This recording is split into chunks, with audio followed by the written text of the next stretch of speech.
Hi, we're talking about atmospheric conditioning in an electric universe. So the word atmosphere has two connotations, as Jo and I have just realised. We talk about, the atmosphere within a group of people, or the atmosphere being good or bad, meaning the energies, and the atmosphere in a climatic sense. And how much does one influence the other? Because really, weather and emotion are very closely connected, and sometimes I think that takes a bit of explaining. But if we think of it more at a group level, if we think about the collective emotions of a nation or a group of people, we can almost see the climate reflected in the people. So in hot weather climates, people are much more laid back. They might also be more volatile, but they go at a slower pace even so. People from cold climates, more austere, more aloof, more clinical, more considered perhaps.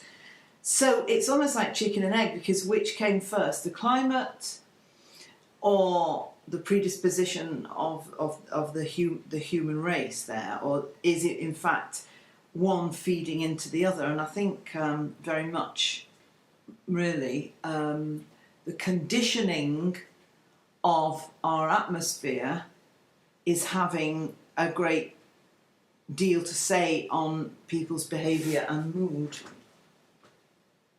Yeah, the electric charge that people give off, I think this is what interacts with the atmosphere. Yeah. So when you have a group of people or a community of people who are very discontent with things, then that's going to project outwards, and then that will reflect in the atmosphere. It goes back to the thought projection, how you project thought, and subliminally a lot of people do project a lot of negative issues. Yes. Purely due to stress, lack of money, finances, whatever.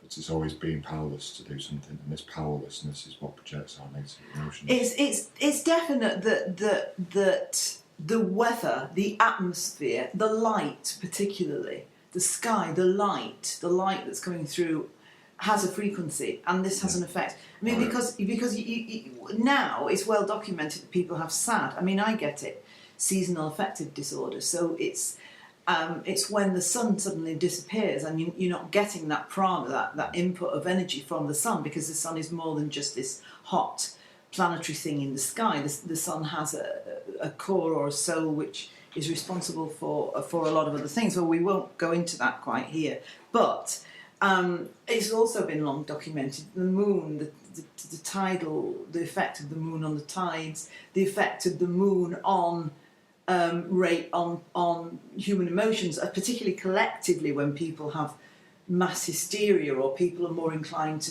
if you ask the police, if you ask the hospitals, ambulance, they'll tell you the time of full moon, things are more volatile, more heated.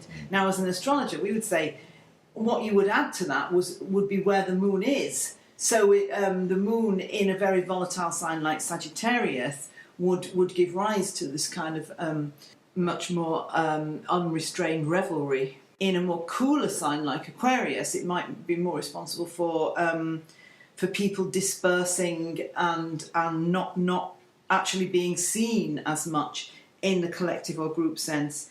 And Moon Taurus has an effect on spending, Moon Cancer has an effect on eating, and so on.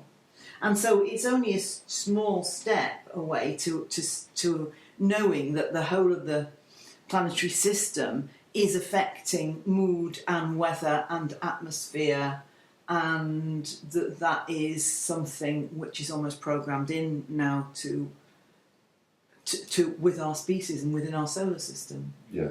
Well, because we're emotional people, we always hang on to pain, and like you say, because we hang on to this emotion, that is what is projected out. Especially more so in the West than the East, because the East do have certain philosophies that deal with this emotion that people get.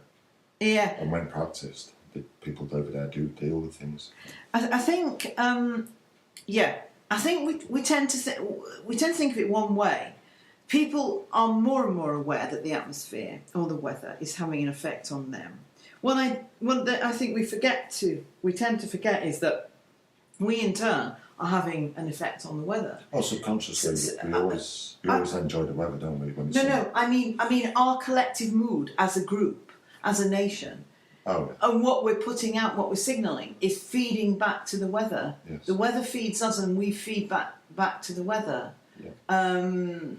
I think that's something that would bear some investigation. Not that it's going to get the right investigation in the right places where they could actually document it, but one of the more adventurous universities or colleges or chairs should see, particularly if they're dealing with the paranormal or what they would call the paranormal or psychology, behavioural psychology. It's just an interesting quantum leap away from how the weather is affected and how in turn we might affect in small groups the weather. I mean, if you go back to some ancient folklores, shamanism for one, they can evoke rain. The rainmaker. Yeah, the rainmaker. And I do know people who, very experienced meditators, who can part clouds to bring the sun in for whatever small length of time maybe, but it is possible. We are very, very closely related to the atmosphere, to the stratosphere. Part of it, It really is part of us, and this is why it's interesting to think of it as emanating from us and being one with us, because yes, it's pure paganism to say we're one with the earth, and the earth, of course, is producing weather. There's a lot to be said about paganism. There is. It's very attached to everything around us. I mean, in one way, I'm glad there's a lot of animals and stuff, mammals around the earth, because they are living here and now and don't have that emotional connection unless the humans interfere with their life, and that's when you start getting negativity, but it's very rare. But because of the animals and the plants and the way they live here and now, well, do you remember it projects that good vibe, it projects a good living. I know. Do you remember a few years ago when scientists were blaming, I don't know, holes in the ozone layer on cows farting? Oh, yes. I mean, you might as well blame it on the whole of the human race farting. Well, that again was just for tax reasons. Really? The whole thing. Tax reasons? Yeah, the whole thing about CO2 and this warming. If you think about it and break it down, it's a tax on breathing. Yeah. Essentially, that's what it is, and it's ridiculous. Well, yeah. Because everything that the earth has been given, whether it be good or bad, it's dealt with easily. Okay, so we're back to, really what we're talking about is we're talking about vibration and energy, dynamic energy and static energy, particularly static energy at a particular stage, actually being dynamic enough to trigger the elements. So static energy reaches at It's a standstill. It is, but there's something about when you do this thing as a kid where you comb your hair and then you put it against paper and you've got this and it used to be described to us as static energy. Yeah. So it's static energy coming off you, but it's static energy which is reaching, when it combines with something else, it's reaching a dynamic phase. Yeah, so it's dynamic within static, and it's that is enough. If you take this into an atmospheric framework, that is enough to trigger the elements. And the elements, as we know in astrology, fire, air, earth, and water, make up the human condition. And this is why we've used the word in the title. The condition is a very interesting word. And the conditioning that we live under, the weather conditions us. The weather, we are conditioned into certain personalities by courtesy of the weather. And in turn, how much of that personality, again, I'm going to say it, that we emit as groups, as you know, groups and collectives of people, is reinforcing that weather. The elements, weather is the elements, are the elements, really. It's like a field. It's like Yes. a field of charge that it interacts with us, yes, but it interacts with the Earth. Its connection to space and then onto the sun.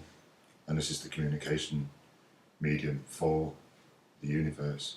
At every level between the core of the Earth and the sun, there's an electrical connection. Yeah. And as soon as people realise this, and we are connected to everything around the universe. As soon as we realise our connection, it gives us a wider framework of understanding ourselves, and it gives us a wider framework of options as to how we can be effective and how we are potentially damage ourselves, and actually how we can heal ourselves, because we know how we're damaging ourselves. We can find out how we can heal ourselves. And I'm not getting into here the thing about the damaged ozone layer and all the climate warming, climate change, because I'm not at all sure about that. But I do think if we look at the part we play within conditions, atmosphere, elements, we can see minor or smaller parts of how we might damage our own nature by our thoughts, our action. It's only a small change it's needed to change anything. Yes, I think so. I think so. As soon as you have this raising in temperature, things start to die off, and then new things are introduced.